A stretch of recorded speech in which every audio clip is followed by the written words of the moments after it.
Hello, classmates. Today I'll be talking about my philosophy of education. As a teacher, I've adopted quite a few over the years, but I've kind of settled on one right now. A core component of an effective teaching philosophy is the belief that students can and will learn. This principle is put into practice by creating a supportive, individualized learning environment where students feel valued, motivated, and encouraged to take responsibility for each of their own learning through diverse and engaging teaching methods, fostering both critical thinking and lifelong love of learning. Recognizing that each student has unique talents, backgrounds, and challenges, and working to find learning styles and methods that best suit them. Employing varied teaching strategies to meet the diverse needs of all students and help them achieve their full potential is very important. Creating a safe space where students feel valued, motivated, and empowered to participate, contribute, and take risks in their learning is a very important thing too. Encouraging students to set their own learning goals, monitor their progress, and seek help when needed, thereby promoting their self-reliance and agency. Making learning meaningful and enjoyable by connecting to students' lives and interests is very important and increases engagement and motivation. Going beyond rote memorization to inspire a genuine passion for learning, to develop students into curious lifelong learners and critical thinkers is paramount to a student's education. Providing equal opportunities for all students to learn and grow, regardless of the support systems outside the classroom, is essential. Parents will see this and they will back you up in this. We get to praise their effort and process, not talent. Frame feedback around a student's hard work, persistence, and strategies rather than the innate ability of being smart.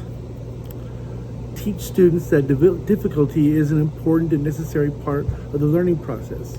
Mistakes are opportunities for the brain to grow stronger. When a student says, "I can't do this," add the word "yet" at the end of their sentence to reinforce the idea that their potential is not static. It is a growth mindset that we must instill in our students. It is essential to share learning experiences, including mistakes and how they were overcome. This shows students that everyone is a continuous learner, even us as adults. This growth-focused philosophy centers on the student's experience and unique needs. This can be put into practice by guiding students in their exploration and personal discovery, rather than simply delivering information.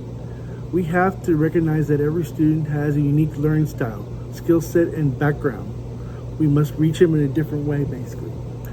Employ differentiated teaching methods to help others succeed is very important. We must vary our learning strategies, or else it gets stale in class. It is also paramount that we build a classroom culture where students feel safe to share ideas, ask questions, and take intellectual risks. This encourages them to be active participants in their own education, where we connect course material to students' lives and real-world problems to increase engagement and motivation. That's when we truly reach the interest of the scholars in our room. We need to recognize that our students are not passive receivers of information, but active constructors of their own knowledge. To promote this, a teacher should encourage active inquiry by using methods like project-based learning, Socratic seminars, and open-ended discussions to stimulate critical thinking and problem solving. We must also offer numerous ways for scholars to practice new skills and provide specific constructive feedback to help them improve their strategies. By promoting student self-evaluation, we need to ask students to reflect on their own progress and evaluate their learning honestly. This empowers them to take responsibility for their own success. By grounding teaching in this principle that students can and will learn, it commits to an educational practice that is both deeply empathetic and highly effective. This philosophy leads our scholars showing resilience, and students learn to see setbacks as temporary and surmountable.